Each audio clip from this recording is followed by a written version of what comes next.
Unidad 2. Base de datos relacionales. Tema 4. Diseño de base de datos relacionales. Bien, una vez que hemos visto ya algo del SQL, el sistema de lenguaje de consulta estructurado, vamos a ver exactamente o ampliar nuestros conocimientos sobre el diseño de bases de datos relacionales. En general, el objetivo del diseño de una base de datos relacionales es generar un conjunto de esquemas de relaciones que permitan almacenar la información con un mínimo de redundancia.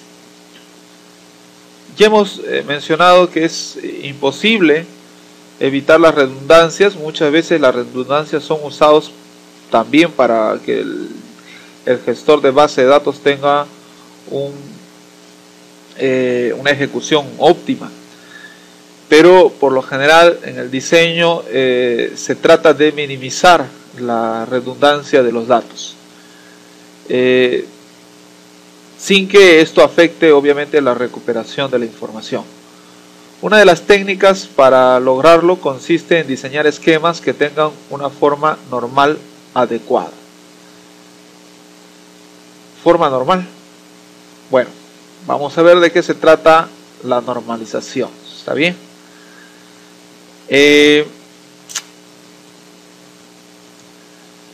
Aunque para un usuario puede resultar intuitivo buscar la dirección de un determinado cliente en la tabla de clientes, es posible que no tenga sentido buscar en esa misma tabla el sueldo del empleado que atiende a dicho cliente, ¿verdad?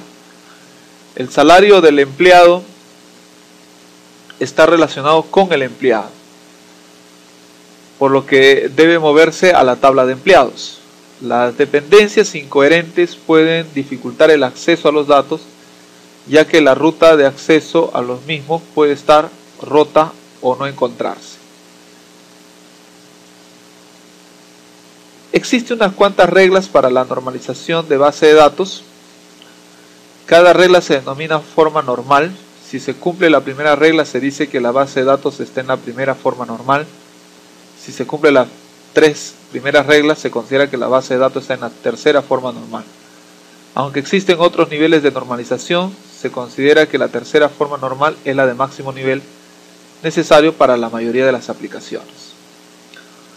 Para determinar si un esquema de relaciones tiene una de las formas normales, se requiere mayor información sobre la empresa que se intenta modelar con la base de datos.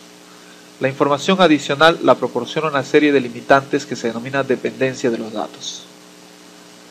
En el diseño de base de datos, todos los datos se representan en tablas, en el diseño de base de datos relacionales. Incluso los resultados de cualquier consulta son otras tablas, como ya hemos mencionado, como tablas virtuales. Las tablas están compuestas por filas y columnas. Las filas y las columnas en principio carecen de orden. Las filas solo se ordenan si se le indica a la base de datos que lo haga, mediante el correspondiente comando. De no ser así, el orden será arbitrario y puede cambiar en caso de tratarse de una base de datos dinámica. El orden de las columnas lo determina cada consulta.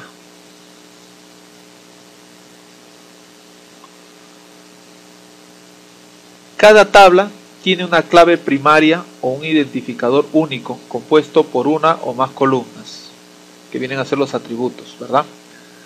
La mayoría de las claves primarias están formadas por una única columna, por ejemplo, el identificador de la ciudad. Para establecer una relación entre dos tablas es necesario incluir en forma de columna en una de ellas la clave primaria de la otra. A esta columna se le llama clave secundaria. Estos dos conceptos, clave primaria y secundaria, son los más importantes en el diseño de base de datos. Es importante dedicarles tiempo para entender bien en qué consisten y cómo funcionan. Antes de hablar de formas normales y dependencia de datos, es conveniente considerar los defectos que pueden tener una base de datos mal diseñada. Supongamos las siguientes relaciones. Persona, coche, tener. Persona es una entidad, ¿no es cierto?, con los siguientes atributos: DNI, nombre, y apellidos. El coche tiene los siguientes atributos: matrícula, marca, tipo, potencia y color. Tener un coche indica DNI, matrícula, fecha y precio. Si en lugar de las anteriores relaciones que componen la base de datos, optásemos por una única relación formada por los atributos de las tres, esta tendría los siguientes defectos. En primer lugar, algunos datos serán redundantes. En general, en esta relación una persona aparecerá tantas veces como coches posea, ¿cierto? Esta redundancia conlleva unos riesgos de incoherencia durante las actualizaciones. Por ejemplo, si resulta que el nombre de López no es Pedro sino Juan, hay que tener cuidado y actualizar todas las tablas en las que aparece López. Ya de por sí eso es un verdadero problema. Es preciso admitir la presencia de valores nulos en una relación de este tipo para poder mantener en la base coches sin propietarios o personas que no tienen coches. Si muchos de los atributos no se aplican a todas las tablas de la relación, acabaremos con un gran número de nulos en esta tabla. Esto puede originar un considerable desperdicio de espacio de almacenamiento. Eso es uno de los principales defectos incluso en el diseño de base de datos. Además de hacerse más complicada la actualización, se desperdicia espacio. Uno de los objetivos en el diseño de esquemas o en el diseño de base de datos es minimizar el espacio de almacenamiento que ocupan las relaciones base. La agrupación de atributos en esquemas de relación tiene un efecto significativo sobre el espacio de almacenamiento, pues se requiere siempre más. Cualidades de un buen diseño de base de datos: reflejar la estructura del problema en el mundo real, ser capaz de expresar los datos esperados incluso con el paso de tiempo, evitar el almacenamiento de información redundante,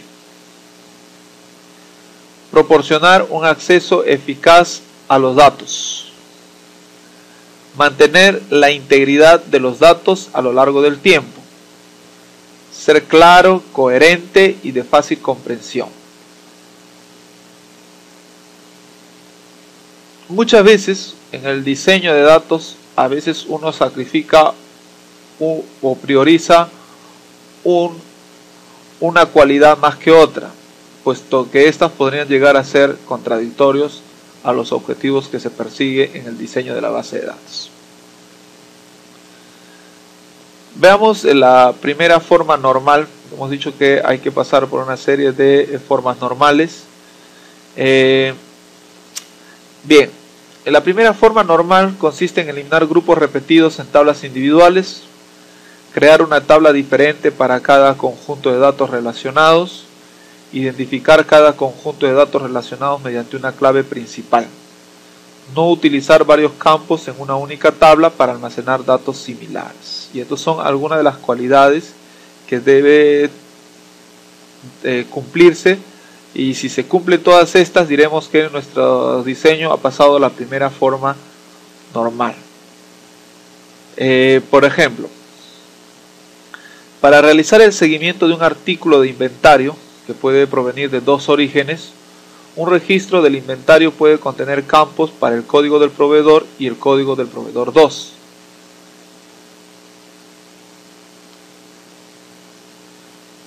¿Qué pasa si agregamos un proveedor más? La solución no es agregar un campo más, hace falta modificar el programa y la tabla. En su lugar, almacene todas las informaciones de proveedor en una tabla independiente denominada proveedores. Entonces, en lugar de utilizar los campos proveedor 1, proveedor 2, etc., utilizamos un solo campo con el código del proveedor, relacionando a la tabla de proveedores. Ya, a ver, veamos aquí en un ejemplito.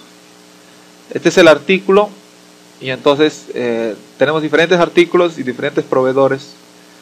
Si tenemos más proveedores, vamos a tener que ir colocando más columnas conforme a la cantidad de proveedores, ¿verdad?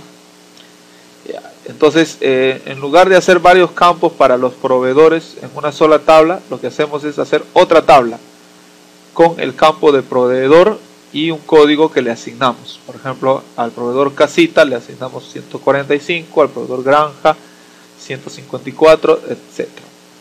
Luego, en la primera tabla donde estaba el artículo, entonces lo que hacemos es colocar el artículo y al costado el código del proveedor. ¿No es cierto? Entonces, de esa forma, lo que estamos haciendo es evitar llenarnos de muchos campos en una sola tabla. Entonces, sustituimos la tabla superior por la tabla inferior, por esta otra. Esta de acá por estas otras que está aquí. Entonces, con estas hemos, digamos, pasado algunas de los requisitos que solicita la primera forma normal en el diseño de base de datos relacionales. Segunda forma normal: crear tablas independientes para conjunto de valores que se apliquen a varios registros. Relacionar dichas tablas mediante una clave externa. Los registros tan solo deben depender de la clave principal de una tabla. Si es necesario, puede ser una clave compuesta, o sea, conformada por varios campos, ¿no? O por varios atributos. A ver, pensemos en la dirección de un cliente en un sistema de contabilidad. La dirección está necesitada por la tabla de clientes, pero por las tablas pedidos, facturas y cuentas a cobrar también. Entonces, en lugar de almacenar la dirección del cliente como una entrada diferente en cada tabla, eso se puede hacer, ¿no es cierto? Es decir, podríamos tener tabla de clientes, tabla de pedidos, tabla de facturas, tabla de cuentas. Y tendríamos que tener, en cada una de las tablas, tendríamos que almacenar la dirección del cliente. Entonces, en lugar de almacenar la dirección del cliente como una entrada diferente en cada tabla, almacénala en un único lugar, ya sea en la tabla clientes o en una tabla de direcciones independiente. Tercera forma normal: eliminar los campos que no dependan de la clave. Los valores de un registro que no forman parte de la clave de dicho registro no pertenecen a esa tabla. En general, siempre que el contenido de un grupo de campos se pueda aplicar a más de un registro de la tabla, debe tener en cuenta la posibilidad de incluir dichos campos en una tabla independiente. No es práctico siempre cumplir la forma tercera, teóricamente conveniente.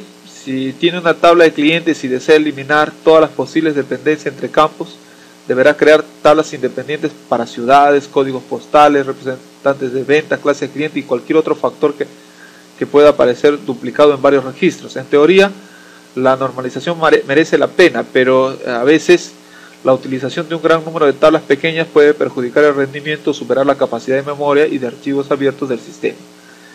Esto, entonces, de aplicar la tercera forma normal debe ser medida y tomada con cuidado por el administrador o el programador.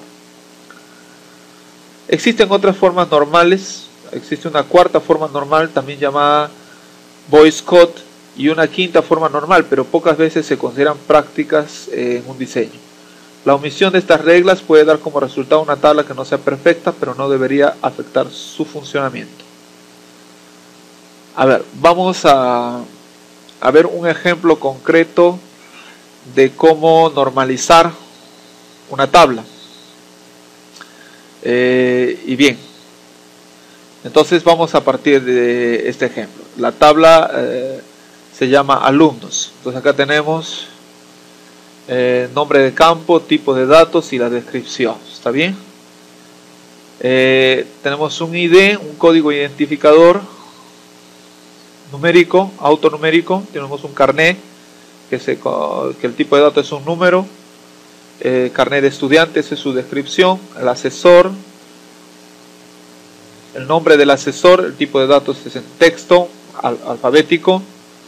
El nombre de maestros guías, oficina del asesor, tenemos el número de la oficina, Curso, el nombre del curso asignado, curso 2 también su nombre, curso 3 el nombre. Y bien, aquí está inicialmente la tabla sin normalizar. El ID, el código del alumno, su carnet, el asesor, la oficina, el curso 1, el curso 2 y el curso 3. Entonces la idea de la normalización es que esto que está en una sola tabla, luego vayamos a ir escribiendo pequeñas tablas que estén relacionadas entre sí. En concreto podemos afirmar eso. Primera forma normal, ningún grupo repetido. Como cada alumno se encuentra inscrito en varios cursos, estos deben aparecer en una tabla independiente. Los campos curso 1, curso 2, curso 3 de los requisitos anteriores indica que existe un problema en el diseño. Entonces, se va a repetir varias veces y eso ya de por sí es un problema, ¿no? Entonces lo que vamos a hacer es que en la primera forma normal no se repita ningún grupo. Podemos concretizar en eso en la primera forma normal. Ningún grupo repetido, ¿está bien?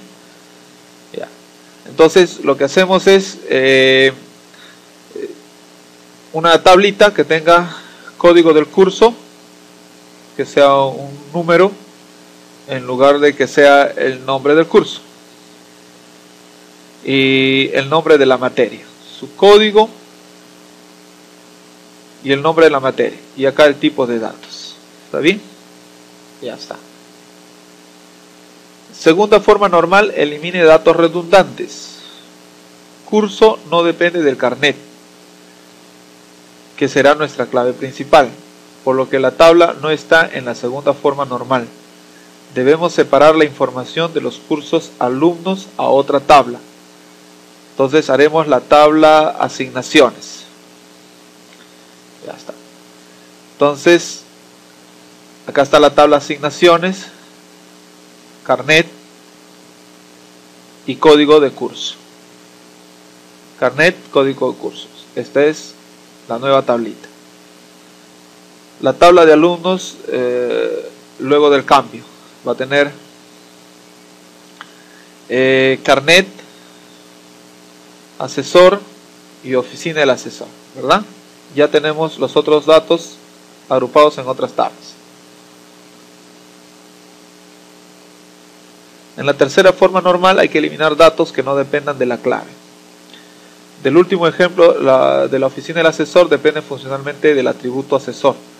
La solución es mover dicho atributo a la tabla alumnos, a la tabla personal, como se muestra a continuación. Tabla del alumno, carnet, asesor.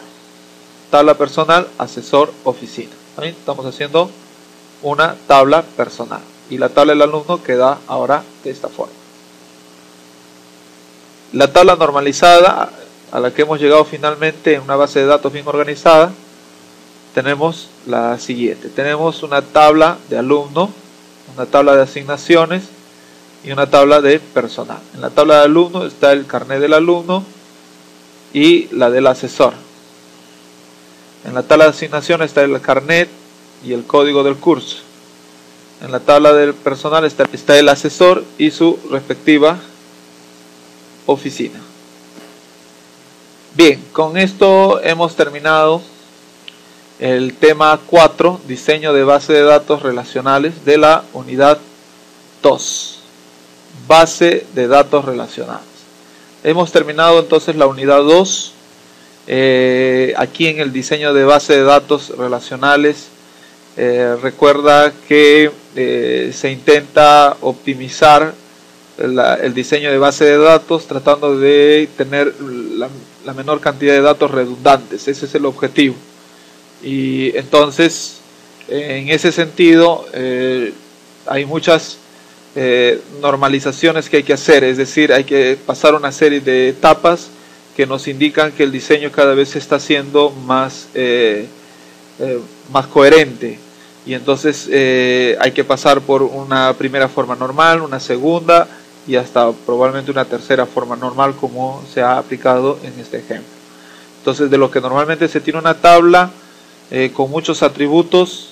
Esto puede finalmente terminar dividiéndose en varias tablas que luego van a tener que relacionarse entre sí, y esto mejora el diseño de datos. En fin, entonces estamos viéndonos en la unidad 3. Hasta entonces, y encomendándoles que sigan estudiando, profundizando más, buscando información, sobre todo en el uso o en la comprensión del lenguaje SQL, y por qué no ir aprendiendo algunos softwares cuyos tutoriales pueden encontrar en internet, de Access o de Office, LibreOffice Base, que es otro software que pueden ustedes usar, y ir aprendiendo cómo se hacen las tablas y cómo se hace en general un sistema de base de datos. Bueno, hasta pronto, y nos estamos viendo en la unidad número 3.